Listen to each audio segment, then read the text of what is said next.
America and other free and open societies face crucial challenges and opportunities abroad that affect security and prosperity at home. This is a series of conversations with guests who bring deep understanding of today's battlegrounds and creative ideas about how to compete, overcome challenges, capitalize on opportunities, and secure a better future. I am H.R. McMaster. This is Battlegrounds.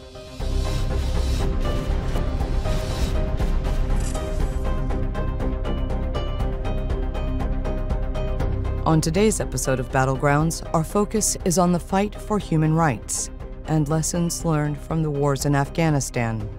Our guest is Nader Nadery, an honorary senior fellow at the Asser Institute for International and European Law. Mr. Nadery was a member of the Afghan government's peace negotiation team for the Doha Peace Process. Previously, he served as chairman of the Independent Civil Service Commission of Afghanistan and as a senior advisor to the Afghan president on public and strategic affairs. Prior to joining the government, Mr. Nadery was director of the Afghanistan Research and Evaluation Unit and commissioner of the Afghan Independent Human Rights Commission. Mr. Nadery studied law and political science at Kabul University, earned his master's degree in international relations from George Washington University, and is a graduate of the Kennedy School of Government at Harvard University. In 1948, following the brutality of World War II, Afghanistan voted to adopt the Universal Declaration of Human Rights to enshrine rights and freedoms for all human beings. 25 years later, a coup d'etat ended over 2 centuries of continuous monarchical government in Afghanistan. The subsequent half-century of political instability and war produced extraordinary loss, suffering, and hardship for the Afghan people, and constant struggle to protect human rights. Afghanistan experienced 3 coups d'etats in the late 70s, all involving the brutal murder of the previous leader and the murder or imprisonment of his family. The Soviet Union invaded Afghanistan in 1979 and installed a puppet regime in Kabul.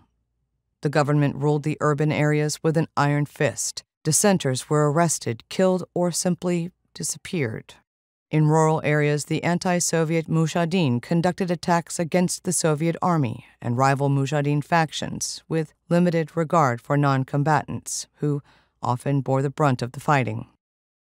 Government institutions and judicial processes collapsed along with the Soviet puppet regime in 1992, and the country slipped into a bloody 4-year-long civil war. Mujahideen factions dominated by ethnic and tribal rivalries fought for control of the country. Indiscriminate violence, including murder, rape, torture, and summary execution, were commonplace. Militias often bombed and targeted civilians. The Taliban promised to bring religion and law and order back to Afghanistan as they gained power in 1996. But they imposed their own brand of terror and brutality as they suppressed women, conducted public executions, and enforced medieval punishments against anyone who did not adhere to their perverted interpretation of Islamic law, or Sharia. After the most devastating terrorist mass murder in history on September 11, 2001, the United States, its coalition partners, and anti-Taliban Mujahideen overthrew the Taliban government. Afghans with international support rebuilt institutions from the ground up. The new government enacted legislation to secure rights of all Afghans. Girls returned to school, and courts and judicial processes were reestablished, as were media and civil society organizations. An expanding insurgency by the Taliban, their jihadist terrorist allies, and their Pakistani sponsors perpetuated violence as organized crime, corruption, warlordism, and a growing illicit drug trade undermined efforts to build a strong Afghan state. However, Afghanistan made extraordinary progress in representative government, rule of law, education and freedoms of the press, and freedom of speech in the 2 decades of international support that followed the collapse of the Taliban government in 2001. Sadly, the Taliban government is reversing those gains after the U.S. withdrew its support for the Afghan government and security forces and the fall of the Afghan government in August 2021. The Taliban has reintroduced its brutal interpretation of Sharia. The Taliban have closed girls' schools, stifled human rights, and reestablished rule by fear. We welcome Nader Nadery to discuss human rights law, the dire situation in Afghanistan, and what more can be done to foster peace, protect innocence, and work toward a post-Taliban future in which the Afghan people might enjoy the peace and security they so richly deserve after so much suffering.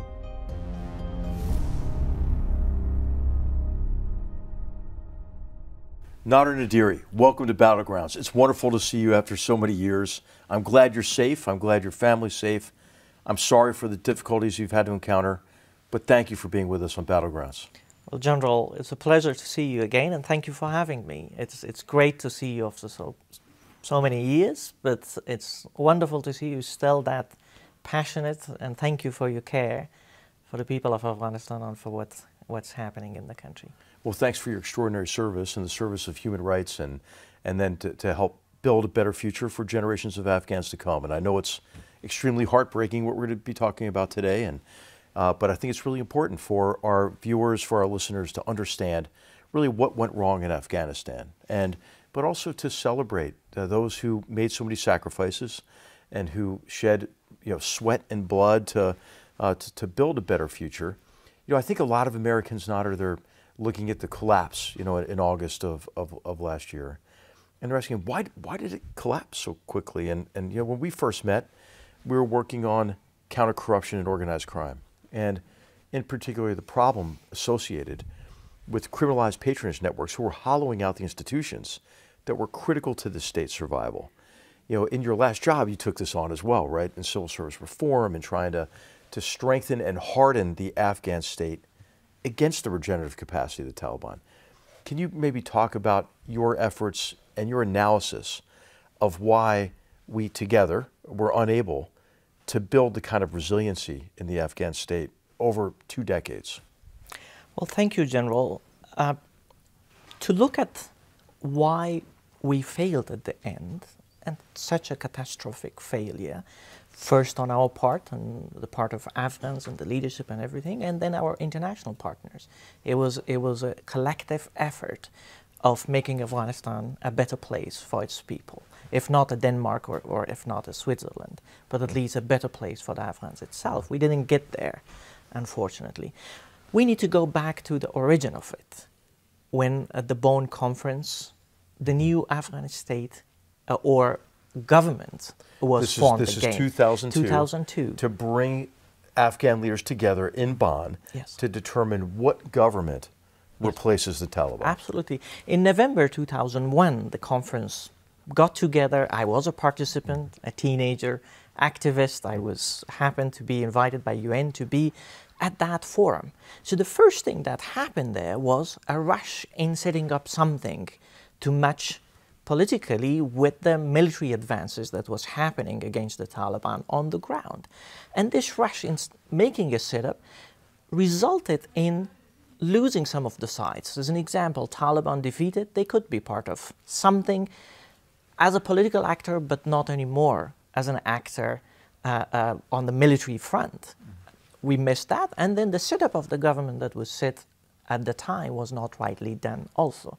But at least we had developed a roadmap, and that roadmap for 2 years brought about a colossal task of state building, from building it from scratch. We lost all the public institutions, the government was non-existent, so it was bringing back from ashes and making a state to function from a collapsed state. And it was only put a timeline of 2 years. But at least there was a blueprint, there was a roadmap, which UN, the United States and others were heavily involved to help. The minute that roadmap ended after the presidential election, because it was pushed for permanent state institutions so quickly, so fast, and a group of people who were not yet experienced in the art of state management and governance. And many people who weren't familiar with Afghanistan. Absolutely. And especially Afghanistan's recent history, right? And the fact that really against the backdrop of the Soviet occupation, the resistance to Soviet occupation, the very destructive civil war from 92 to 96, and then the pure hell of Taliban rule. Absolutely. And the Taliban destroyed anything that we would regard as an institution. Yes. So it was really building these institutions out of the rubble, essentially. Absolutely, absolutely, and putting pieces together. And we made a significant progress in the past 20 years, and thanks to all the blood and treasure of our international partners and our own Afghans, both the soldiers that stood and defended the Afghan constitution and gave the ultimate sacrifice for it, and our partners, including the U.S. forces, who gave ultimate sacrifices. But we failed to notice on the fundamentals of building a state. First, to build a state needed to be done with a new culture and to build it on values of accountability. That's what people were expecting. Right. The United States and the coalition were there to help us build a clean state, transparent, that there is accountable and accountability to people. And within a few years, people saw that was not happening. As an example, the hand in blood was still supported and were part of the government. Right. And that capture of institutions and the building the new institutions. And you're talking about the warlords. You're talking about those who had, in many cases, criminal backgrounds and who had been predators toward the Afghan people. I'm thinking of initially the governor of Kandahar, who then moved to Jalalabad. Yes. This is Gullah Ashirzai is one example of many, right? Yeah. Who were empowered in the wake of the collapse of the Taliban. Absolutely. So what happened, the odd characters who knew not of public service, but seeing the government as a part of their share of what they did the decade before, were given the task of building this new state. And that's where they thought every part of the public institutions are their capture, and they're entitled to do with it the way they wish to do. Right. While the public wanted a different, so of course civil society started growing, and unfortunately some of our Afghans who came from the diaspora, they also were not as committed as those other that we had as warlords. Right, and we're not as knowledgeable of the local conditions, right, as they had evolved against the backdrop of so many traumas, right? Absolutely. Since the Sour Revolution up to 2001. There was a gap of at least 20 plus years in the memories and the experience of most of those people who also came from outside to Afghanistan. And therefore, disconnected with the society, with some good ideas, but then inability to understand how the institutional culture works in that post-war society. And what are the priorities of people? Ordinary Afghans wanted to be treated equally by law, like any other citizen. They wanted accountability for anybody who did wrong. They wanted justice for those wrongdoings. They wanted their dignity to be respected and human rights to be respected, and a government that could serve to the people and be responsive to the people's request. And that's why they voted overwhelmingly for democratic institutions to be enshrined in our constitution. Absolutely. But then there was failures of leadership, short-sighted of our political elite, where they thought that it is the international community's responsibility to do everything for them. Right. And it was the failure of international partners that they thought that they should do it in every 1-year plan. That's right. And it was short-termism, so we had 21-year plans to the end. And I gave you one example on the development side. The development side, Afghanistan received enormous amount of international aid. The United States generously contributed to it. But then the way the aid was implemented and given was very much wrongly done. Right. It was distributed or divided in small pockets, and then scattered around thousands of priorities. Without any kind of oversight. There wasn't. And as you mentioned, a vast amount of aid that far exceeded the absorptive capacity of the Afghan economy. Absolutely.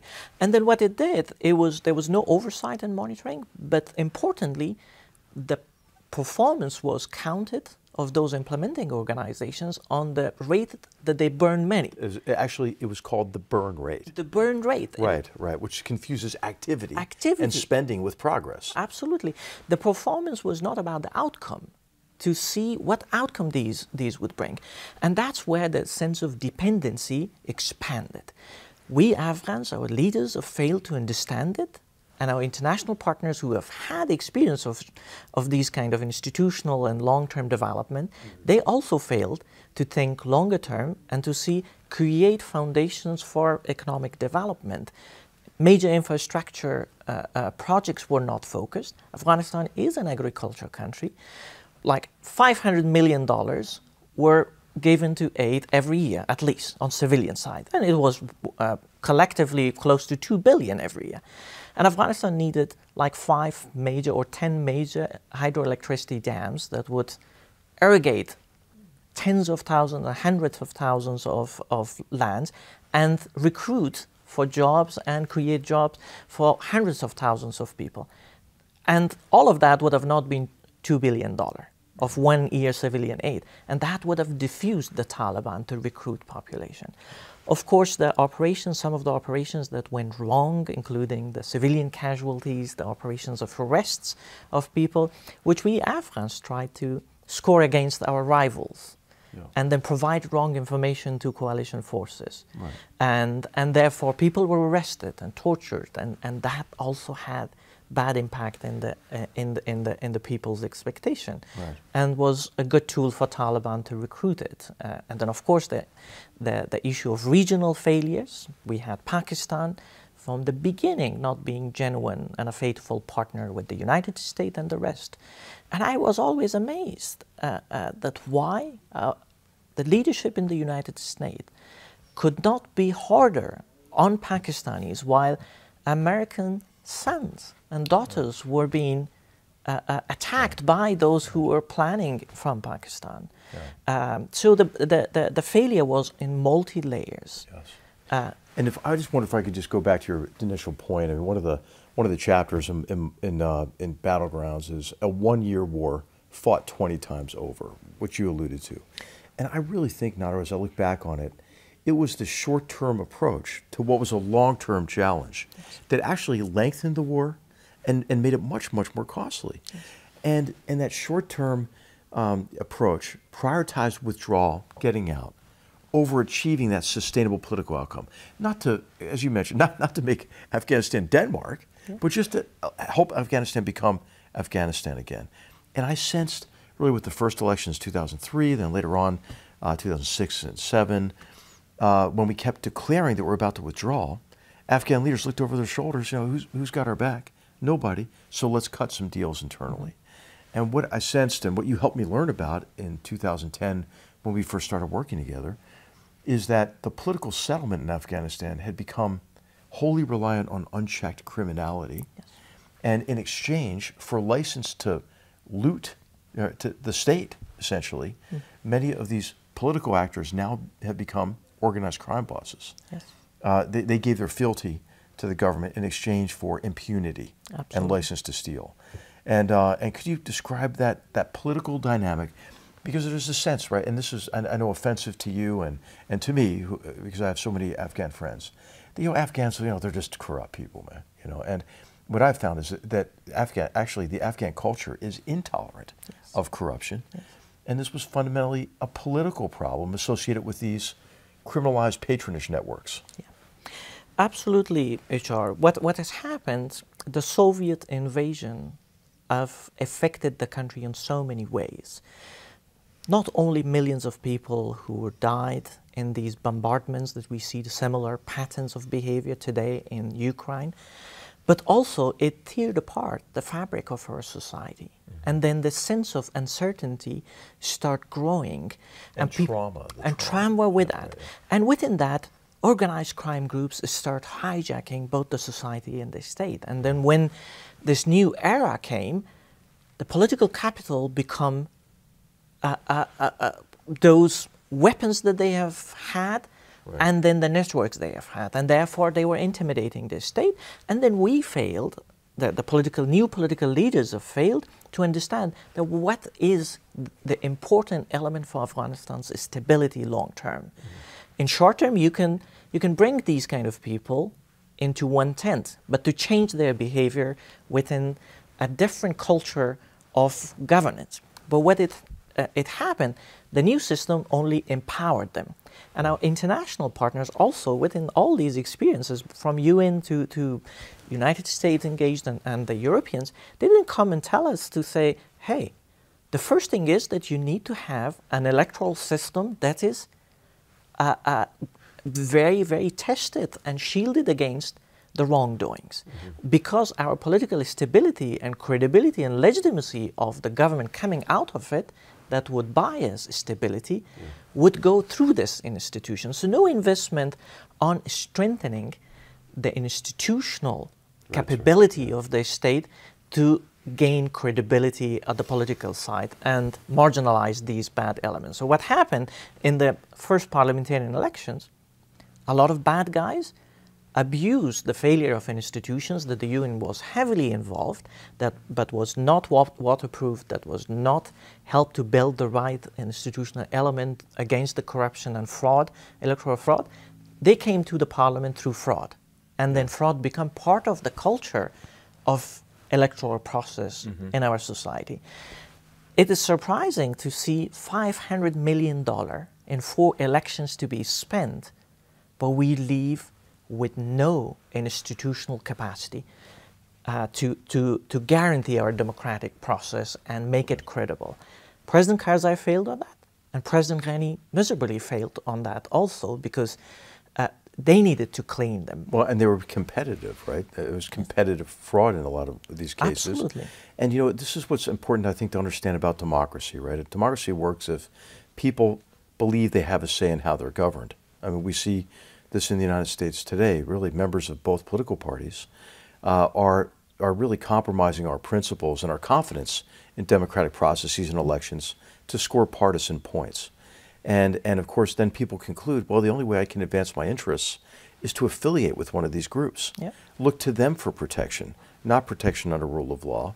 And you know, of course, these groups are stakeholders in state weakness, because it's the weakness of the state that gives them freedom of action and gives them impunity as well. And it exactly in Afghanistan what happened, because the institutions of state become weaker and weaker instead of gaining strength to treat everybody equally. People try to find ways to capture the institutions further so that it could serve them. In my conversations with the political leaders there, I always raised this issue of Afghanistan could do with lesser amount of economic development in the short to mid-term, but cannot do with political instability. To address the political instability, you need to clean the governance system, especially the governance of election and electoral process. So people can believe that somebody who is elected and the power is legitimate. So we address the legitimacy of a power crisis first and foremost.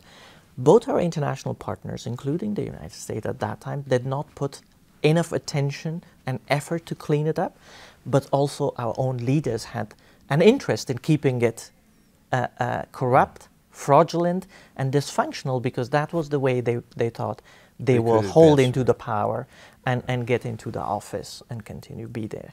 And we started to talk about the trauma, right? The trauma of, I mean, let's just say the aftermath of the Soviet occupation, the Civil War from '92 to '96.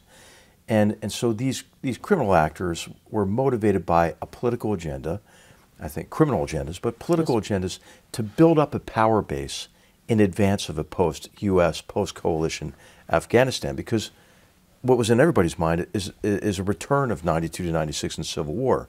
And the way you build up that power base is the commoditization or the sale of positions, right? The diversion of state revenue at borders and airports, the diversion of all forms of aid, graft off the top of contracts, but also selling fuel that the military needs, or weapons, that the military needs. And all of this is weakening the state. Could you talk a little bit about the political motives behind, behind corruption, but also about the trauma, because you studied that in depth when you did the assessment of human rights violations, crimes against humanity during the Civil War period and during the Taliban period. Well, Ishar, your previous point about the culture and Afghan culture, what I studied in the 23 years of war, and what has happened, which group did what, and how the population have suffered, I was amazed to see the level of people's anger against the corruption and their intolerance against the impunity. Yeah. It took us 3.5 years to go across the country and talk to eyewitnesses, to communities who were affected, communities who were bombarded by the Soviet planes, and then like we see the same scenes today in Ukraine, where people lose everything. Or in Syria, for that matter. In Syria, again, in that matter, and before that in Chechnya and other places. So what happened when we were asking people that what happened, are you a victim, or wanted to hear their stories, they would always say, so-and-so family or so-and-so group in this other village have suffered more than us. No. So can more attention to be given to them, and also their story could be heard too. So this was this sense of generosity, right. And empathy, that was across the country, and we saw that this is how a shared history is made there. But then we also saw that how people on behalf of ethnicities and claiming that they're leaders of that ethnic group have committed atrocities against the same ethnic group. Right. And against others also. And then that created a situation where impunity has become a norm. Right. And that norm was brought into the system. And then when the new system was built with honoring that sense of impunity and those who are responsible for it, then it became a source for example for the other generations wrongly, that okay, that guy, I've done all the wrong things, and is now making a lot of money also. Yeah. So why I should not? And then it came to a time where these individuals have seen that there's no checks, of course. The government has a tolerance toward what they do and steal, but also there's a survival issue also. Sure. They were afraid. They have seen the 90s. They have seen what has happened, and the entire population with the trauma of 90s that they have had, that they were left with no food, they have left with nothing, suffered in refugee camps and forced to leave their hometowns. And that trauma was forcing a lot of people to think of survival. Yeah. And consistency of the messages were not there from our international partners, because this 1-year planning, this year is critical, next year we may pull out. Right. And then they announcing it. I mean, I'm thinking of Secretary Rumsfeld. A lot of people remember the speech that President George W. Bush gave on the aircraft carrier about Iraq, that really the mission accomplished banner in the background. But forget that Secretary Rumsfeld was in Kabul the same day, saying, "Hey, we're out of here," you know. Absolutely. And of course, this encouraged a lot of the short-term building up of power bases. And Nader, could you talk a little bit more about about the effect that this had on state institutions and functions? And when we formed this task force, consulted with you and others to reduce the threat of corruption and organized crime, such that it was no longer fatal to the Afghan state. That was our mission, right? Not to make Afghanistan Denmark, but to help Afghanistan, be Afghanistan. Still probably a violent place, still a place bad, combating corruption and organized crime, but a state that's not under the control of a terrorist organization like it is today. What effect did this kind of corruption, organized crime have on people and on institutions? A lot of it. It undermined the credibility of the government itself. It undermined the ability of the government to claim that we're here for you, for people, and then it provided opportunity for Taliban to exploit it further. As an example, it's true that Afghanistan's security forces were dependent to a large degree to international forces support, financially provided by the United States, and also to logistical support. Logistics and maintenance and intelligence and all of that. But air support. Yeah. Exactly, but it's also true that throughout all these years, we could not show that kind of a leadership to come to you to say, look, for Afghan forces to sustain, we need to build capabilities that we can run our logistics. Yeah. But then to run it clean and corruption-free. You are right to be worried about giving $1 billion or $4 billion to an institution that does not have the absorption capacity, and there are people who already are opening pockets for it. Sure. So to save on the money. But then it was a failure on both sides. There was this short term that you as head of Joint Task 435 were pushing for these institutional change within Afghan institutions. But I believe that similar level of commitment and push did not continue. So it was a failure at the part of the US who were involved closely in building these capacities, and it was significant failure because we were the recipient. It was institutions for us to build that kind of institutions that could stand to the days that it came to be alone on ourselves. And the messages that came from Secretary Rumsfeld, and then that was continued through every administration.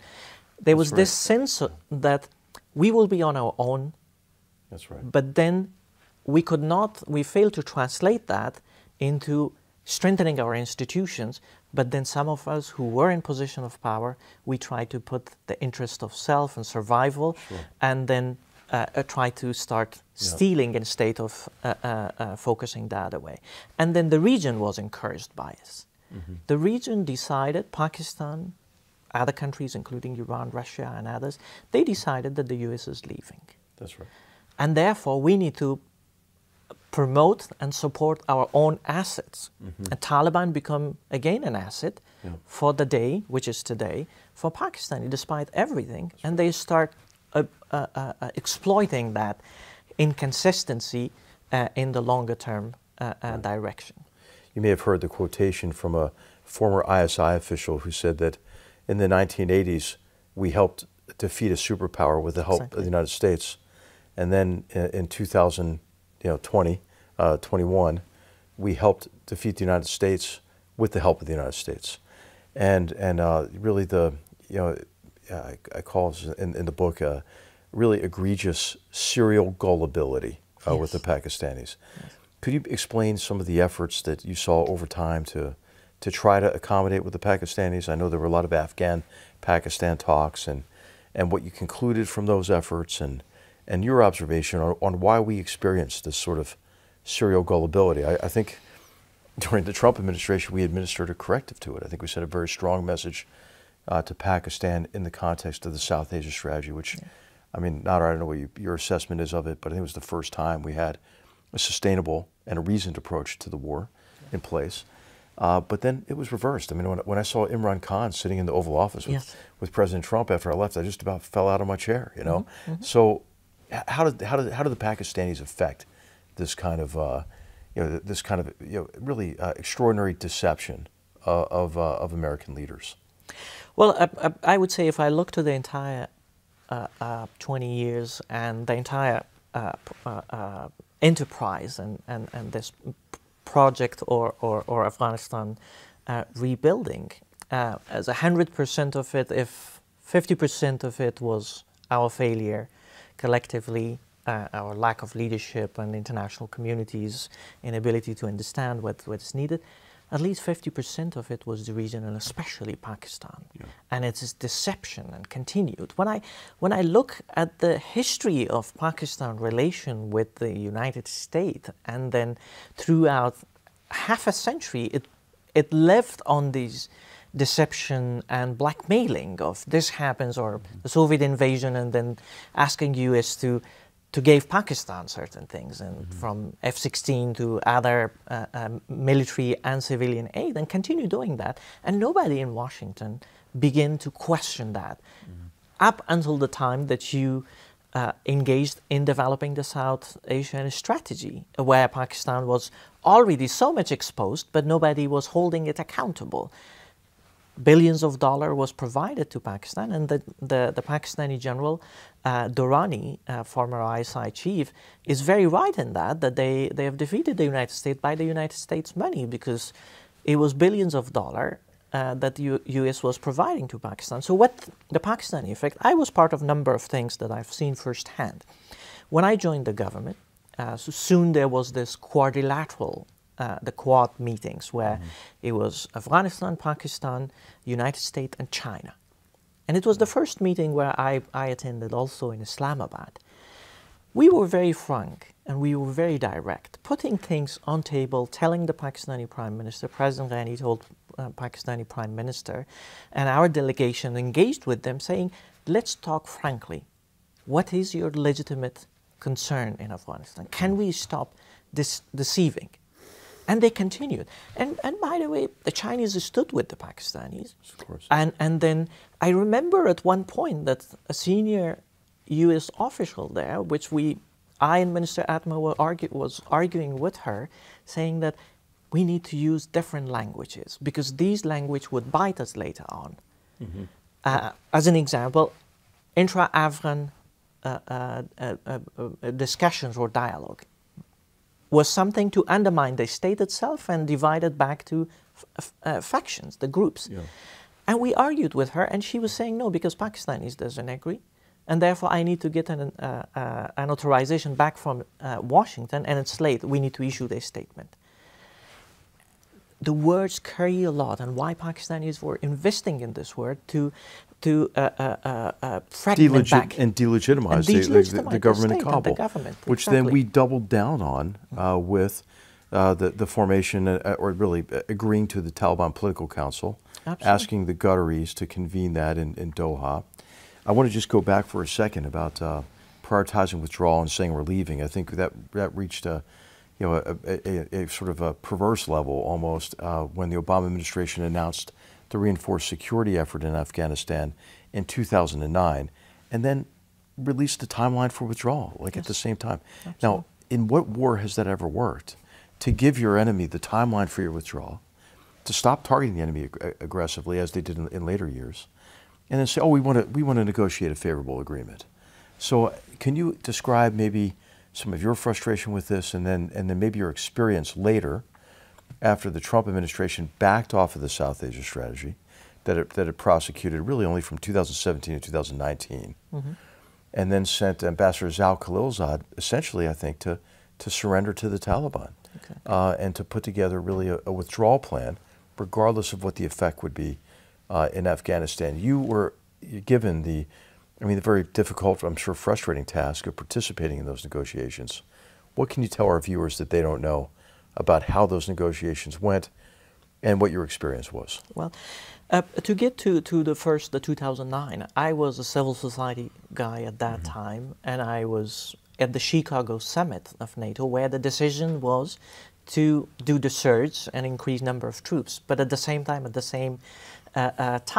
announcing a date for withdrawal. And it was a sense of déjà vu. And I knew that the Taliban would outweigh us. Sure. They always would say we have they have the time. You have the watches, we have the time, and we will continue. Right. And that's exactly what has happened. It was serving, that announcement of a withdrawal timeline was serving directly against the objective of the surge itself. Mm-hmm. And it was unfortunately that way. And then as part of that, just a year, not even a year from that timeline sitting, there was a reset of the withdrawal time again, because President Karzai was unhappy on certain things, and then he flew here, and then you had the late Ambassador Holbrooke, yes, who was essentially bolstering Karzai's political opponents during the election. Yeah. Well, if you're going to do that, the political opponents should probably win, Yes. but so what you have is a really angry President Karzai, and then, of course, who took advantage of that? The Pakistanis. The Pakistanis. And you want to talk about that? Talk about really how the Pakistanis were very good at political intrigue and subversion as well. Yeah. So Pakistanis, while not leaving very clear evidence there, but through the different networks of individuals, placing them around the president and other institutions, they have tried to create this sense of toxic environment where a complete sense of distrust emerged, and President Karzai and some of other political leaders were floating around with this conspiracy theories. What happened, then President Karzai coming back, resetting the timeline of withdrawal with President Obama. And then we were saying, oh my goodness, this is an invitation for failure. You collectively, and allies like members of NATO was telling me and different diplomats that they were appalled by this because we made a collective decision, and it was Washington unilaterally made the decision to reset. And by the way, not reflecting the will of the Afghan people. Do you want to, just maybe tell our viewers about the Loya Jirga that was convened as Karzai, Yeah. was trying to accelerate the timeline for withdrawal, and then all Afghan leaders spoke from across the country. I mean, Absolutely. There was the bilateral security agreement that Afghanistan needed to sign with the United States. And President Karzai had some conditions about it, and he was reluctant to sign it. For historical reason, he didn't want it to be this to be his legacy, because he was already being blamed that he was brought by the United States and he was a puppet and all of that. So he didn't want it to sign it. This is 2011-12. Yes. Yeah, right. And then he invited a grand assembly of traditional assembly of Loya Jirga. And in that Jirga, he was expecting, he made few interventions and speeches to provoke people, but then people collectively voted for this bilateral security agreement and wanted the United States to have a presence and security relation with Afghanistan for longer term. And it was the desire of Afghan public, because our people are so much aware that we are living in a very bad geography, a strategic but bad geography, with a neighborhood that has not been good with us, and also there have been places for trouble for the rest of the world. So they wanted this strategic partnership to continue. Despite the efforts that President Karzai made, people approved this strategic partnership and voted for it. And then fast forward, if you question about the Doha, the and Doha, the TPC, the Taliban Political Commission. When the South Asia strategy was announced, a sense of consistency returned, and people start building some level of confidence that the businesses start not taking their businesses out of the country, Afghan business community. And for our viewers, if they want to go back to this, they should take a look at President Trump's speech in August 2017. Yes. Because it laid it out, I think, quite clearly. Yeah. Sadly, it was abandoned. Yes. But I'm sorry, go ahead. And then again, unfortunately, sadly, it was abandoned, and then it came with the Doha process. Unfortunately, the Taliban political office was a deception front office. Yes. It did not have... This is Mullah Baradar, someone that Ambassador Khalilzad got released by the Pakistanis, who became the shop window, essentially, for the ISI, and had no real authority. No. And not only him, there were 5 others released from Guantanamo. Some of the most heinous people on earth, living in 5-star hotels. Absolutely. Traveling with impunity, raising money from Gulf donors. I mean, and then receiving a lot of financial support from the host country also, course, unfortunately. Yeah. And then it became a window for this plan for withdrawal of the U.S. forces. And these are people, as our viewers know, who send their daughters to international private schools while they bomb girls' schools in Afghanistan. Yeah. Right? Yeah. These are the height of hypocrisy and callousness. Absolutely. And what they did, they start negotiating with the United States, and then once the negotiation, throughout the negotiation, I've engaged so many times with the U.S. delegation that was running the negotiation, and asking the questions. That these were questions in the minds of every single Afghan, saying, are you in a path to withdraw and extract the U.S. forces from Afghanistan? And if yes, why you need to negotiate with Taliban to do that? Because you came to Afghanistan, there was no negotiation. The forces ceiling and level come to 130,000. You didn't need to negotiate that. You brought it back down to 2,000 or to 14,000.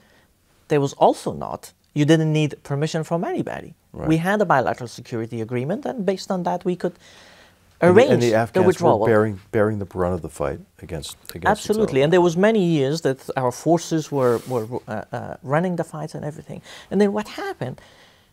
The entire process of become a promotion of Taliban agenda and emboldening the Taliban, and then laying out a platform for Taliban where the foreign ministers and others would line up from different countries to meet them. And why? Because the ambassadors and others were either buying what the Taliban were saying or fall naively into that trap. Unfortunately, when I look now to the Doha Agreement, or later on when it was concluded, I say, where is the mate of the United States in this document? How you surrender with no obligation on Taliban and all obligation on the United States. Absolutely. And then the messaging... Except the only obligation was don't target our forces. Yes. Kill as many Afghans as you want. Absolutely. And they Which they did in a maternity hospital. Everywhere. In girls' schools. In the provinces. And we did nothing to continue to actively pursue the Taliban because we took a step back. Yes, right, to try to secure this agreement. Every Afghan wanted to see this war end in a peaceful manner. The cost of it was so big to Afghan population. The coffins that were going to our villages from the army was large number, and it was unbearable. Yes, we wanted to end this conflict, but to end it dignifiedly, right. To end that our gains will be preserved, and to end it not the way that it ended, that the Taliban goes and say, we defeated the United States and the rest of the international community. They told me in the face in the negotiation table. So it was very badly handled. It was not in accordance to what the United States would sign an agreement with big countries, let alone to a terrorist group. And it facilitated a slogan for jihadists around the world. They say, look at Taliban, they defeated US and NATO, we can do it also. And that's where the Taliban today has this sense of arrogance, terrifying, torturing, killing and suppressing its own population, because they say, we don't care what the people think. We won it and we want to. And it is a direct doing of the Doha process. And unfortunately, the kind of PR both Ambassador Zal and that process was running on behalf of Taliban was very bad. Yes, of course, President Ghani and few people around at our government miscalculated big way. They did not have the long-sighted that was required, the leadership that needed to take some tough decisions and be pragmatist at the times of difficulty. So I would as an Afghan see to both of this two gentlemen and to see why they could not see what was coming and why their own personal thing was priority than what the country needed. So now we talked a little bit about explaining the rapid collapse of the Afghan government and security forces in July and August of 2021.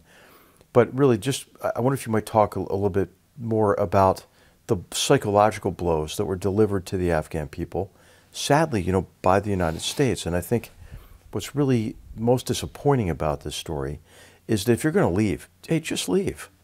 But I think what we wound up doing was actually partnering with the Taliban against the Afghan government in a number of ways. First of all, backing away from the battlefield, not actively targeting the Taliban during the negotiations. Then delivering really psychological blow after psychological blow, not negotiating with the Afghan government present. Then, of course, the withdrawal of support over time for Afghan security forces, forcing the Afghan government to release 5,000 of some of the most heinous criminals on earth who immediately went back to terrorizing the population, and then publicizing this timeline for withdrawal, which allowed the Taliban to go around to Afghan military leaders and political leaders and pose them with a choice. Yeah. Either accommodate with us or we kill you and your family. So what was it like to be negotiating with these people, these terrorists, while these blows are being delivered to your government? And could you explain kind of the psychological effect that that U.S. behavior during these negotiations had on the overall will to sustain the Afghan state and to fight against the Taliban? Sure, there were two key issues that really helped us brought to where, or unfortunately, to where we are today. One was the psychological impact of the communication and the engagement of the United States and the delegation in Doha, including the messages. As an example, you review every single tweet that the special envoy have made beginning 2019. This is Ambassador Khalilzad. Ambassador Khalilzad. It was not even the sequence of referring to Afghan Islamic Republic become like a kind of a taboo in those tweets. It was first the Taliban, and then followed by the Islamic Republic. I raised it with them. I say, why you're shying from a government that is legitimate and internationally recognized and is your partner, to mention it first and gave it more legitimacy and authority than a group that you're negotiating. And then saying that the forces wouldn't last few months and saying that you're losing the territory and saying it publicly. There are differences between partners. Partners could have disagreements significantly, but those disagreements need to be sorted out behind closed door together. I know President Ghani was a very difficult person. He would front load everything, and then he would sound as he is against the peace process. But you need to work with that. US had leverage to force him to change. But then also the second element was our own doing.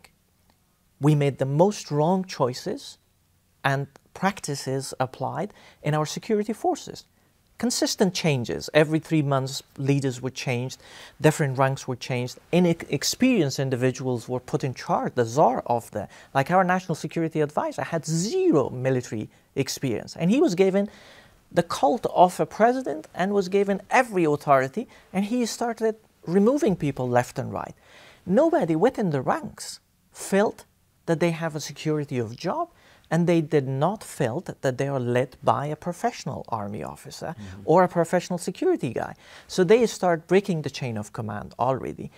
Combination of these two factors internally, lack of clarity in our public, that where this ends, a feeling that the US created, that was Ambassador Zal and others, that the Taliban are winning side, have created this psychology that a lot of people thought, should we save ourselves or fight for few people that are sitting in Kabul? In futility. And which would not have a result. Yeah. And it created this situation. Some of us did raise all of this with both sides, with Zal and also with President Ghani, and with our own colleagues within the government. But I wish we have done it more, and I wish we were more aggressive in our voices in that time. As we watch the courageous Ukrainian people defend their country, and you saw the collapse in Afghanistan, you realize war really is a contest of wills. And there's a psychological dynamic in war that really defies any kind of ability to predict the outcome. And I think it was these psychological blows that really led to in the most proximate period of time to that collapse. I'd like to talk with you a little bit about the nature of the enemy. I still call them the enemy. Yes. The Taliban. And I think what was extraordinary about this period is the extreme self-delusion of many Americans creating in their minds the enemy they might prefer to fight or to accommodate with, rather than the Taliban as they actually are. And this, of course, was going to be a Taliban that would share power. This would be a Taliban that would impose a more benign form of Sharia, right, and be sensitive, to women's rights and girls' education. A Taliban that would be completely separate from other jihadist terrorist organizations. I mean, how did you watch this kind of delusion develop? And could you make a comment maybe on the Taliban today with Hibatullah Akhundzada in charge and Siraj Khan as Minister of Interior? I mean, I talked to a senior American official when the capitulation negotiations were ongoing, which I don't know what else to call them. Yes. And he went off about the deficiencies of President Ghani. And my response to him was, hey, do you prefer Hibatullah Akhundzada, a guy who encouraged his 14-year-old son to commit mass murder by suicide? Yes. I mean, so could you explain the self-delusion and how you were viewing it from an Afghan perspective? Well, General, in 2019 there was a dialogue between Afghan Islamic Republic side, which was a very diverse group of people, and the Taliban. And I spoke on behalf of the Islamic Republic side. So at the opening, when we say Islamic Republic, just so our viewers know, we mean the government of Afghanistan, right? And then after 18 hours of discussion and negotiation, the negotiation on a declaration of 2 pages took us 13 hours. We concluded, and my conclusion at that time was that the Taliban, these people are absolutely the same. Like I was put in prison by the Taliban during their first rule. I was in Afghanistan. I was tortured by them and everything else. And then I saw them throughout the years post 2001, and then sitting in front of them and negotiating with them, I saw there was no difference between them. They were still against women's rights. They were still against talking about foreign terrorists.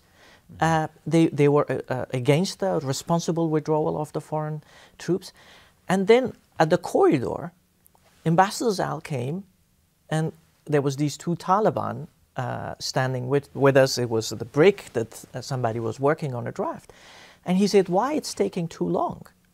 Ambassador Zal said. And the Taliban said, this guy is dragging his feet. And Zal said, is that so? I said, yeah. Do you want to know why I'm dragging my feet? He said, yeah, what? And I said, they don't want to denounce the foreign terrorists. Mm-hmm.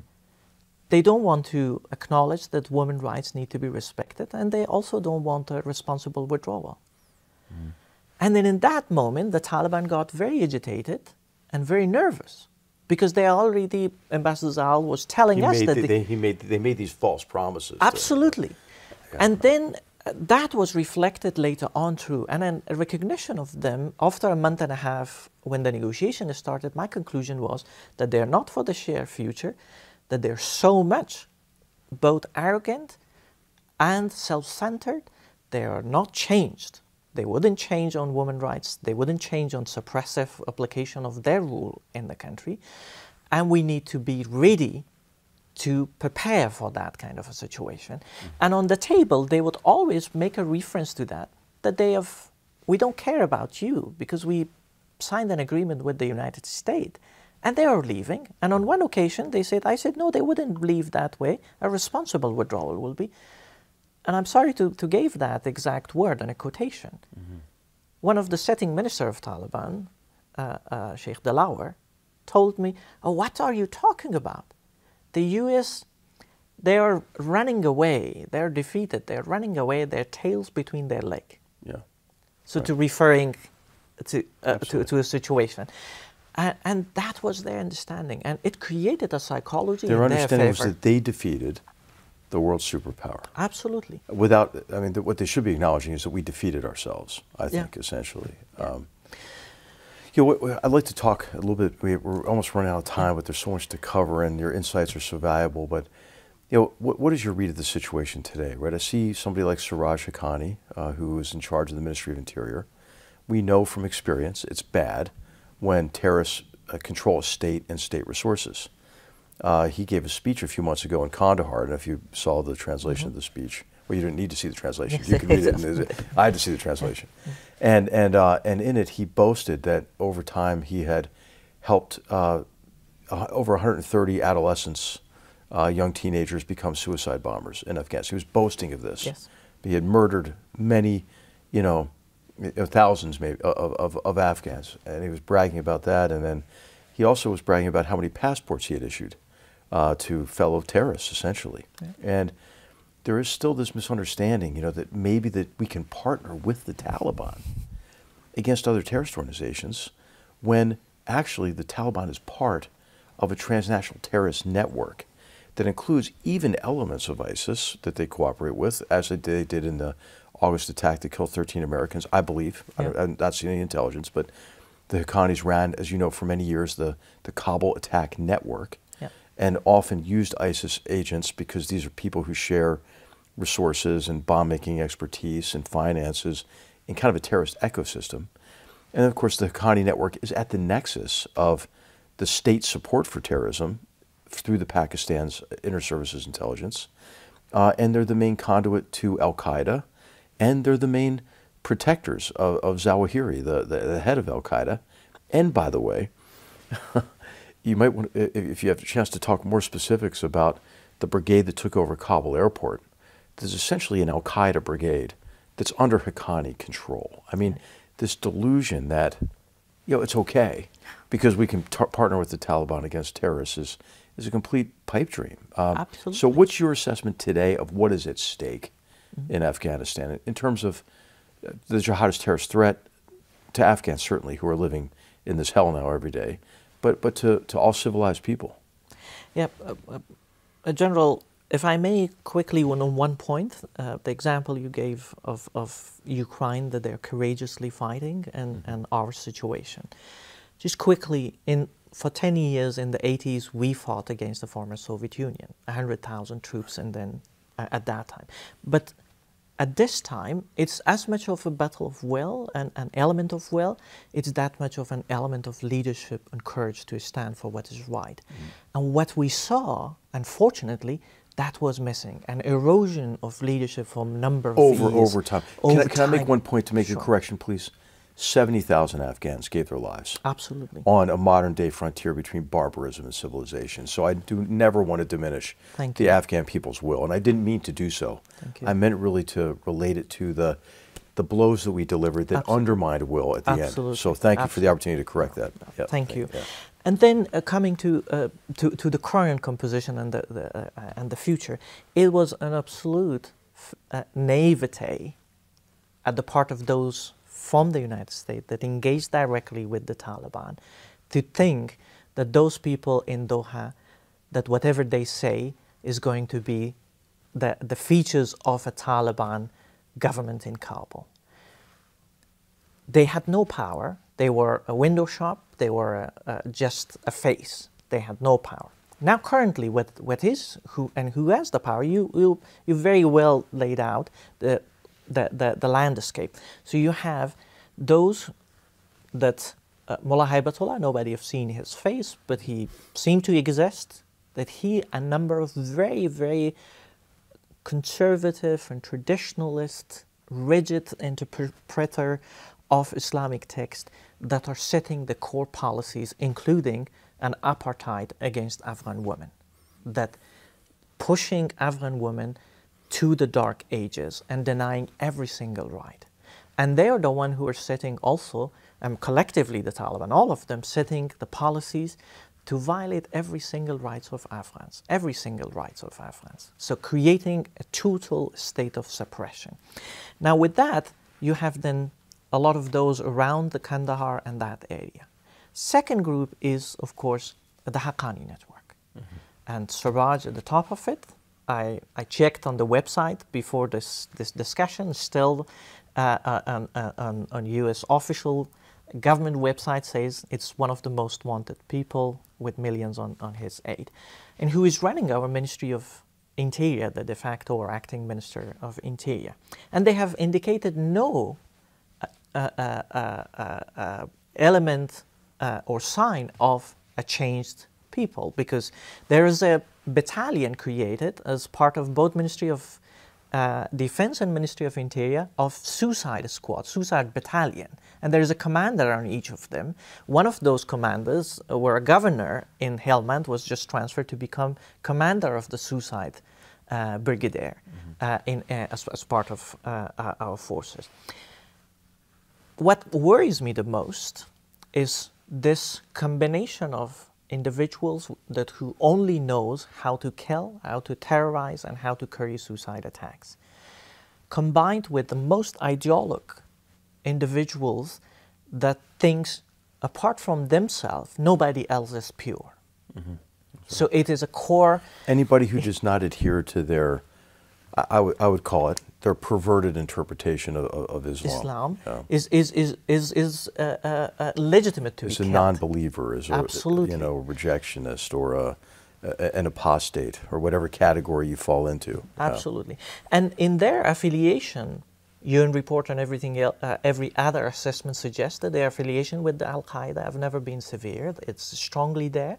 Some of those operative, from what I know, were pulled out to run training programs for that so-called Taliban army in the facilities, as an example, in Laghman, in the military training facility, and also in Helmand. So they are very much intertwined, both in terms of family relation and marriage, intermarriage, but also in terms of friendship and affiliation. They never denounced Al-Qaeda, by the way. Despite what was claimed by the Doha Agreement, they never did that. There are other Central Asian and also even the Chinese, the Uyghurs. All of them are there and operating and freely roaming around, including some of the attacks that the Daesh is carrying out using the same network of suicide attacks that the Haqqani networks and others were using. So that combination is there. But what makes me more worried that they own a state now with the revenues, plus they may go to they already started to do with in Congos and some of the African countries, the mining curse. They are giving left and right mining rights without the whatever due diligence to finance themselves. Chinese companies are visiting other companies from the region. They are there, from Iran to other places. They're there. And if it is not washed properly, Afghanistan is having the largest reserves of the rare earth, including the lithium. So you're like maybe a transnational terrorist Democratic Republic of Congo is, Yes. is what you're Fit is what with you're a lot of describing, yeah. a lot of resources from the mining that does not care about governance and serving the public, but more providing for whatever bigger ideological agendas that they have. To Almost establish the caliphate, which they have, and then expand the caliphate. to beyond almost 9 months, you see no sign of governance. There's no law that people can refer to and reference. They have no desire to govern. And that brings me to a point of a discussion in the 1990s I had with one of the Taliban at the time. And I said, what are these Arabs and Chechenis are doing here? And he told me, what's wrong with that? We are part of a bigger Islamic ummah. Today, we need them here. Sure. Tomorrow, they may need us in Andalus, referring to Spain. So that mentality still exists, but much more multiplied in terms of it is danger. Something out of horizon is not that some people here now talks about it, is not going to deal with that kind of a threat. Right. That moving slowly, gradually, and smartly than way before that they were in the 90s. And like the Fertile Crescent in the Middle East, Khorasan is an ideological and geographic center of Absolutely. jihadist. And it has terrorist been a movement reference to internationally. these radical Islamists. It's a reference that Khorasan and its past and its future, and that makes a significant strategical point for those groups too. So Nader, you already talked about one alternative future, which is a scary one of jihadist terrorists being able to raise revenue through mining concessions as well as continuing the opium trade, Yes. and becoming more and more dangerous because of the resources available. What are other alternative futures you see for Afghanistan? What do we want to leave our viewers with in connection with the horrible suffering that we're seeing today, but can you see a different path forward beyond? Of course, Afghanistan today is a transformed country. Our people are very different, very connected with each other. Believer on sets of values. Despite all what others been talking about Afghans, I have run surveys and talked to the remote corner of my country about the values of human rights and of respect to women and a democratic participatory processes and their voices and saying in decision making. And they believe on it and they would stand for it and they begin to stand. So to begin with, my source of hope is this movement of Afghan women activists on the street of Kabul and other cities, that they are at the face of this grave danger. They every day march to the street to demand rights, to work to demand rights for education and their equal say in society and politics and in government. That's a source of strength and inspiration. And that's also, you should be proud as a partner that you're not today with the government, but you're still a partner with Afghan people, that some of the seeds that were implanted was because of what you did. And the space you created through the brave soldiers and who were there in the villages of Helmand and different other parts. Yes, bad things did happen in the war. There were civilian casualties, there were detention, but also these good things need not to be forgotten about it. So those space was used to bring back the longer tradition of Afghans to expand on those core values. Women are one source. I feel sometimes very, very coward when I see not standing with them on the street in Kabul and other places. There's also Afghan elders, religious elders in different communities. They stood up, as an example, for women rights, for women education. That's a strength. And then we are thinking and working actively on building an alliance for democracy, where these individuals, those of us outside in exile, can work and give the resources that we can give and the voice that we can give, but the actual people on ground that are trying to connect and build together to push for change from bottom. Yes, militarily there are corners of violent activities and resistance, but Afghans also want to see, can they change this situation non-violently? And that's what they're working. People are still mobilizing themselves. It will take time, but not long. And I think Afghans will choose a different path and to press against this repressive regime that is in power. So that's one other scenario. And there is the third scenario, that the differences among the Taliban themselves, because some of them are thinking practically that they will lose power again, that they would not survive, and they are in internal battle with somebody among them would start against each other. That will be a very bad situation also, but then also it will be a way for them to crumble down. What we need at this stage and what we want from our international friends and allies for Afghan people, first, to make sure that civic space for Afghans does not shrink. And those people on the ground doing active work and with a lot of risk and credibility that they have, they need to be protected. The voices need to be there. Heads of state, if not, the secretaries, the foreign ministers need to raise them, and individual credible voices also. Second, to be prepared for the time that if in 2 years a situation arises that Afghanistan needs to change rapidly, what could be done there? A consistent monitoring of that situation and support of indigenous voices and elements of transformational leadership need to be also looked for that situation, both regionally, internationally, and locally. Nader Nadery, thank you so much for helping us learn more, understand better what is still a battleground, important to building a better future for generations to come. A real pleasure to see you again, and wonderful to host you here on Battlegrounds. Thank you. Thank you very much for having me. Thank you. It's a pleasure to be with you. Battlegrounds is a production of the Hoover Institution, where we advance ideas that define a free society. For more information about our work, to hear more of our podcasts, or view our video content, please visit hoover.org.